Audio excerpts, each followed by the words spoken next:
Dear students,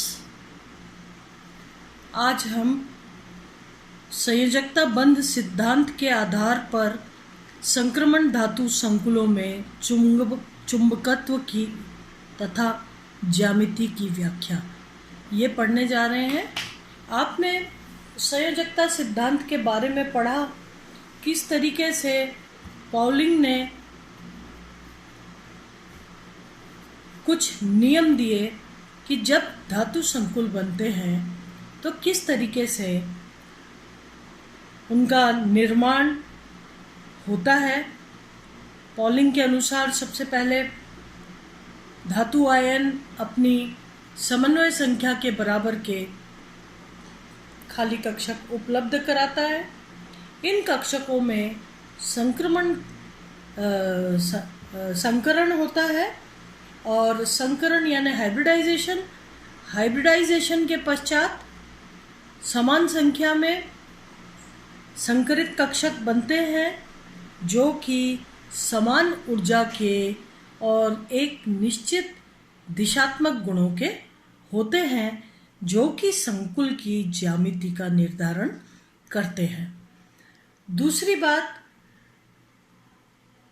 धातु ion के ये संकरित कक्षक लिगेंड के कक्षकों से अतिव्यापन कर उतने ही संख्या में लिगेंड और धातु के मध्य बंध का निर्माण करते हैं। इस प्रक्रिया में ऊर्जा का निष्कासन होता है, ऊर्जा निकलती है और जितनी ऊर्जा निकलेगी या अतिव्यापन जितना होगा उतने ही मजबूत बंध बनेंगे। तीसरी बात, पॉलिंग ने जो सिडविक की थ्योरी में प्रॉब्लम्स आई थी, एक्सप्लेनेशन में प्रॉब्लम आई थी कि इतने लिगेंड से इतने इलेक्ट्रॉन्स लेने के बाद धातु आयन क्यों नहीं विद्युत ऋणी हो जाती है, उस बात को दो सिद्धांतों के द्वारा बताया। एक तो विद्युत उदासीनता सिद्धांत और दूसरा पश्चबंधन सिद्धांत। इन दोनों के द्वारा उन्होंने एक्सप्लेन किया, उन्होंने व्याख्या की कि किस तरीके से जो ऋणावेश धातु आयन पर इकट्ठा होता है वो वापस लिगेंड्स की तरफ चला जाता है। और इस व्याख्या के लिए उन्होंने दो नियम बताए, विद्युत उदासीनता सिद्धांत, पश्चबंधन सिद्धांत। उसके पश्चात आपने पढ़ा कि किस तरीके से यदि संकरण में भाग लेने वाले डी कक्षक अंदर के हों, इनर डी ऑर्बिटल्स हों, तो क्या होता है। अगर अंदर के कक्षक डी ऑर्बिटल्स कौन से, dx² y² और dz², अगर संकरण में भाग ले रहे हैं तो जो संकुल बनेंगे वो आंतरिक कक्षक संकुल, इनर ऑर्बिटल कॉम्प्लेक्स, चक्रण युग्मित संकुल या लो स्पिन कॉम्प्लेक्स कहलाएंगे।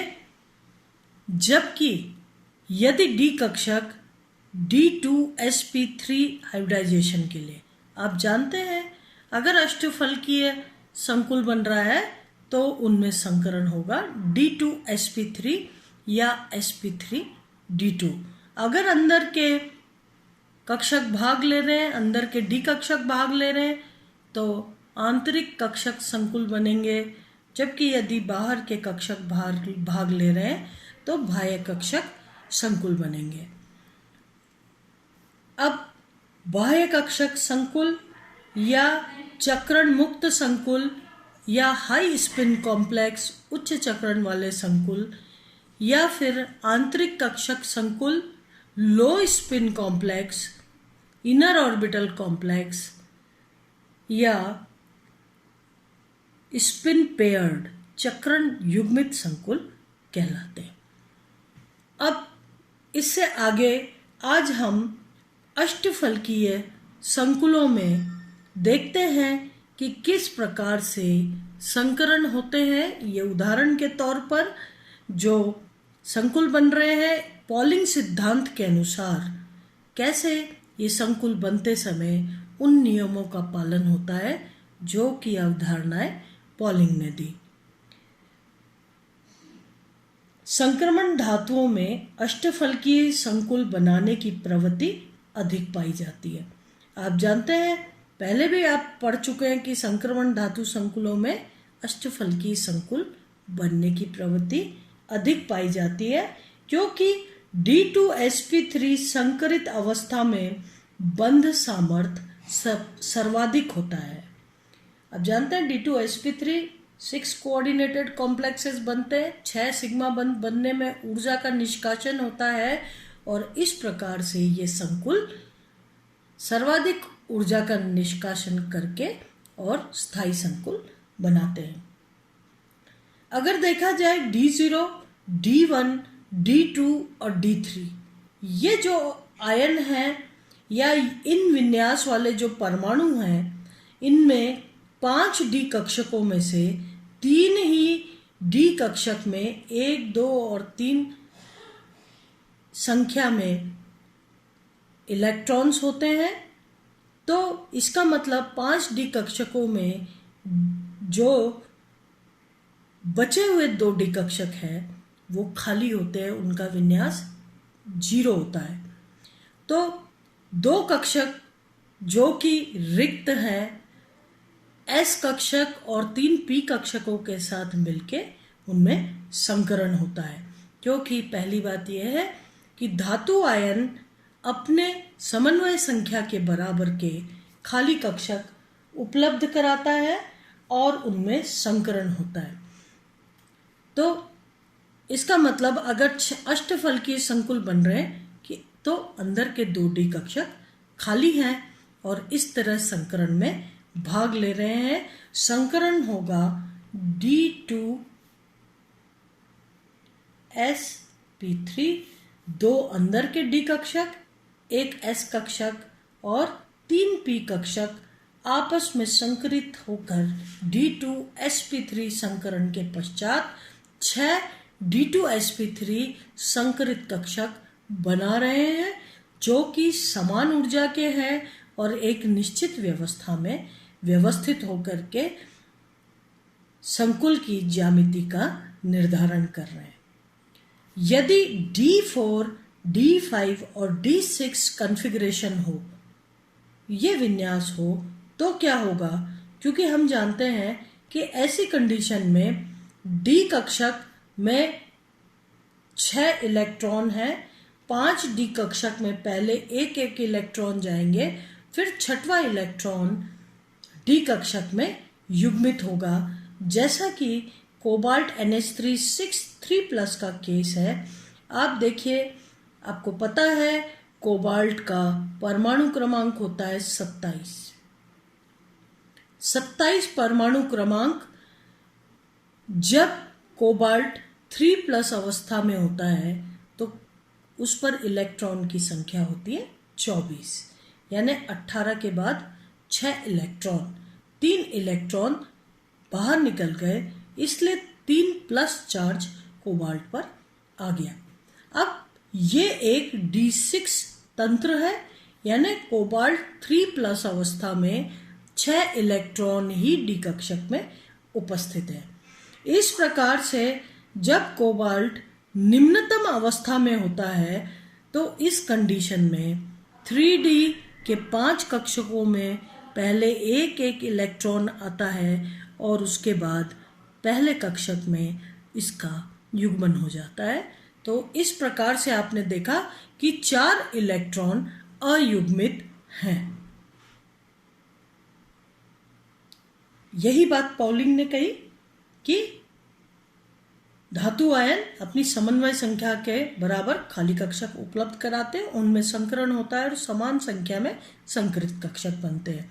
कोबाल्ट 3+ D6 सिस्टम 6 इलेक्ट्रॉन यहाँ पर हैं, 4s कक्षक और 4p कक्षकों में इलेक्ट्रॉन्स नहीं है। 2 इलेक्ट्रॉन 4s से और 1 इलेक्ट्रॉन 3d से निकल करके कोबाल्ट की ऑक्सीकरण अवस्था +3 प्रदर्शित कर रहा है। अब उत्तेजित अवस्था में क्या होगा कोबाल्ट, क्योंकि अब अगर आंतरिक कक्षक संकुल बनते हैं तो निश्चित रूप से 2 डी कक्षकों को रिक्त होना पड़ेगा या उपलब्ध कराना पड़ेगा धातु आयन को, जो कि D2sp3 हाइब्रिडाइजेशन में भाग लेंगे। अतः उत्तेजित अवस्था में इन इलेक्ट्रॉन्स का युग्मन होता है और 6 इलेक्ट्रॉन इस प्रकार से T2g कक्षक में आ जाते हैं और Eg कक्षकों को खाली कर देते हैं, क्योंकि लिगेंड जो है वो अक्ष पर से आएंगे, इसीलिए dx2y2 और dz2 कक्षकों को खाली होना चाहिए। और इसी कारण से उत्तेजित अवस्था में 6 इलेक्ट्रॉन का युग्मन हो गया, जिसके लिए युग्मन ऊर्जा की भी आवश्यकता है। लेकिन 6 जब संकरित कक्षकों से लिगेंड जुड़ेंगे, ऐसी कंडीशन में 6 ही सिग्मा बंध बनेंगे और इसलिए सिग्मा बंध 6 बनने में जितनी ऊर्जा का निष्कासन होगा उससे कम ऊर्जा की आवश्यकता इन लिगेंड्स के, इन डी कक्षकों के इलेक्ट्रॉन्स के युग्मन में जो ऊर्जा की आवश्यकता है वो कम होगी बजाय कि 6 सिग्मा बंध बनने के।